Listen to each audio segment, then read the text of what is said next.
पिछली बार हमने section wise या धारा वाइज हिंदू सक्सेशन एक्ट को विस्तृत रूप से पढ़ा। अब हम ये देखेंगे कि क्लास 1 के कौन सक्सेसर हैं, क्लास 2 में कौन कौन आते हैं, और एग्नेट्स और कॉग्नेट्स के बारे में बात करेंगे। तो क्लास 1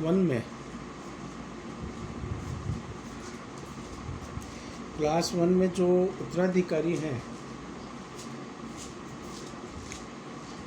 उनको हमें ये पक्का पहले से ही निर्धारण कर लेना चाहिए कि उनको प्राथमिकता दी जाती है। और यदि क्लास 1 में व्यक्ति जीवित है तो क्लास 1 से आगे के जो भी 2, 3, 4 है उनको संपत्ति नहीं मिलेगी। ये बहुत महत्वपूर्ण बात है। क्लास 2 को या आगे की जो क्लासेस तभी देखते हैं हम जबकि क्लास 1 में कोई जीवित नहीं मिलता है। यदि किसी व्यक्ति को क्लास 1 मिल जाती है तो वो चाहे वो क्लास 1 के जो सदस्य हैं उनमें से चाहे एक जीवित है तो वो पूरी संपत्ति का उत्तराधिकारी मान लिया जाता है, निर्वसित की उत्तराधिकारी मान लिया जाता है। यदि क्लास 1 में कोई 2, 3, 5 जो भी जितने लोग हैं वो अपने यदि जीवित हैं तो उनको संपत्ति में अधिकार होगा। कितना मिलेगा ये तो सब जब बंटवारा होता है तो उस ब्रांच के अनुसार देखने के बाद ही तय किया जा सकता है कि संपत्ति अमुक व्यक्ति को कितनी मिली है। तो ये क्लास 1 के बारे में। अब हम इस क्लास 1 को एक्सप्लेन करते हैं, जिसमें यह है कि पहला तो आ गया आपके सामने कि ये हम चार्ट बना रहे हैं। इस चार्ट के अनुसार संपत्ति के निर्वसित की संपत्ति को बांटने के बारे में बताएंगे। और इसमें पहले एक बात और आपके सामने स्पष्ट कर देना चाहूँगा, क्योंकि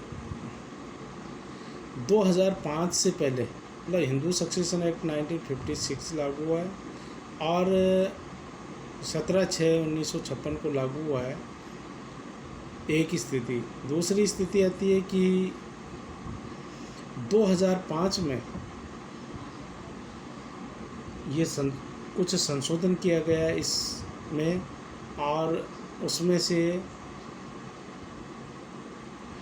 संपत्ति जो पाने वाले व्यक्तियों की संख्या कुछ बढ़ गई। तो इसको हम 2 पार्ट में देखेंगे। पहले तो है कि बिफोर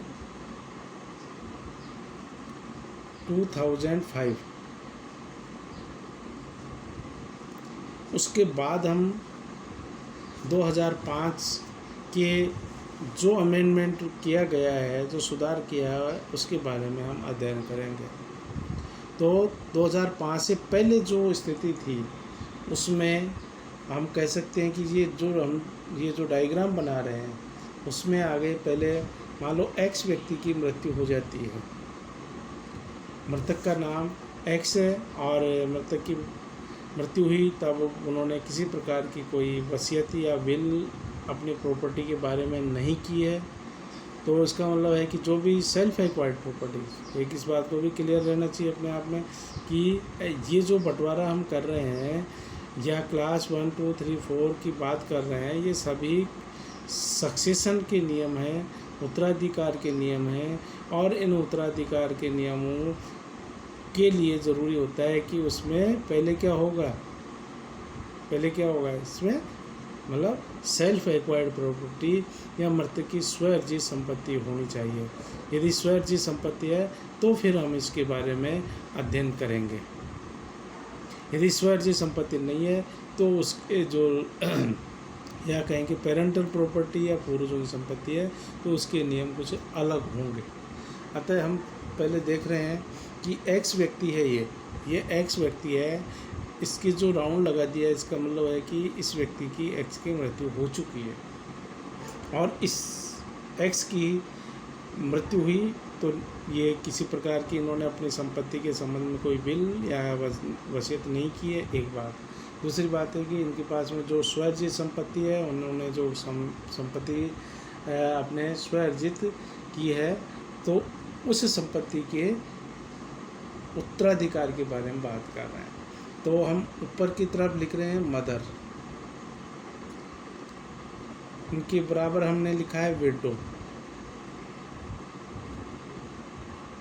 विडो का मतलब है कि यदि मान लो पूर्व में पहले 1955 से पहले कोई विवाह हो गया, वो मान्य विवाह है, तो उसमें यदि कोई विधवा एक है उनकी, तो वो अकेली अपना एक हिस्सा ले लेगी, और यदि वो दो हैं तो दोनों मिला के एक हिस्सा लेंगी, और यदि वो विडो तीन हैं तो तीनों मिलाकर एक हिस्सा लेंगे। इस बात को हमने बिल्कुल क्लियर रखना चाहिए कि विडो है वो यदि अकेली हैं तो स्वयं एक हिस्सा ले लेंगी, यदि दो या तीन हैं मृतक के तो वो सभी मिलाकर एक हिस्से में अपना हिस्सा लेंगी। ऐसा नहीं कि अलग अलग नहीं लेंगे, एक हिस्सा लेंगे और उस एक हिस्से में वो अपना पार्टीशन कर सकते हैं। जैसे मान लो एक व्यक्ति के दो विधवाएं हैं, तो अब जो दोनों विधवाएं हैं तो एक हिस्सा उनको मिला है, उस एक हिस्से में वो आधा आधा दोनों ले सकते हैं या बांट सकती है। तो अपन कहेंगे मृतक की संपत्ति में से विधवा है, अकेली है तो अकेली लेगी, या एक से ज़्यादा हैं तो वो सब मिलके उस एक हिस्से में से अब उस संपत्ति में से हिस्सा लेंगी। ये हो गया हमने मदर। मदर का मतलब होता है, हमने लिखा है मदर, मदर का मतलब होता है रियल मदर की बात है, जो मृतक व्यक्ति है और उस मृतक व्यक्ति की जो रियल मदर है, या ये कहें कि उसकी नेचुरल मदर है, या फिर यदि उसकी दत्तक माता है तो वो भी इसमें सम्मिलित होंगी। मदर में रियल मदर, जन्म देने वाली माता भी हो सकती है सम्मिलित, और दूसरी बात है कि ऐसी मदर भी हो सकती हैं जो कि दत्तक लिया है और लेने पर वो और मृतक का जो रिलेशन होगा, दोनों का जो संबंध होगा वो क्या होगा, वो दत्तक माता और दत्तक पुत्र का होगा। तो यहाँ हम ये माने कि मदर, लेकिन यहाँ इस बात को अपने को स्पष्ट देख लेना चाहिए, यहाँ सौतेली माता नहीं आएगी, सिर्फ जन्म देने वाली या दत्तक माता को इसमें सम्मिलित किया गया है। सौतेली माता है वो यहाँ संपत्ति लेने की या वर्ग एक में संपत्ति लेने के संबंध में उत्तराधिकारी नहीं होगी। हम लिख देते हैं इसके क्लास फर्स्ट के जो ये उत्तराधिकारी है। तो यहाँ तक बिल्कुल हमें क्लियर रहना चाहिए कि मदर रियल मदर और दत्तक मदर में आएगी, और विडो के संबंध में हमने माना है कि उस व्यक्ति के जो भी विडो हैं वो सब मिलके एक हिस्सा लेंगी, और अकेली है तो भी वो अकेली एक हिस्सा लेंगी। दूसरी बात आती है, नीचे हमने ये लिखा है, ये ऐसे लिखा है सन, और एक लिखा है हमने डॉटर, और डी का मतलब डॉटर हो गई, और एक है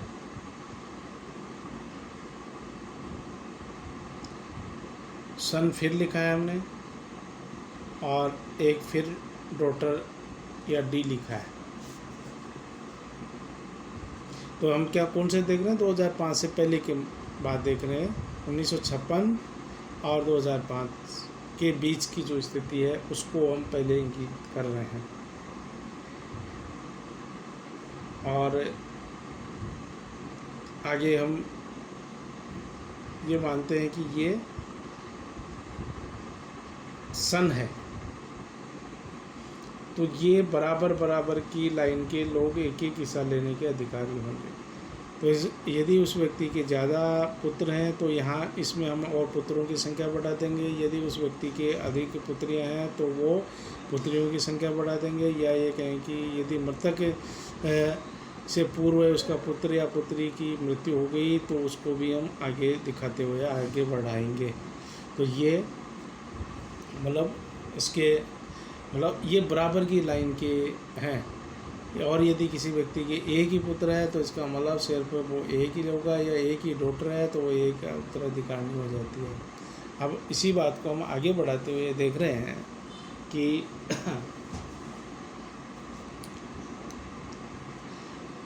सन डॉटर और सन ये लिखे हैं। अब इसी को आगे देखेंगे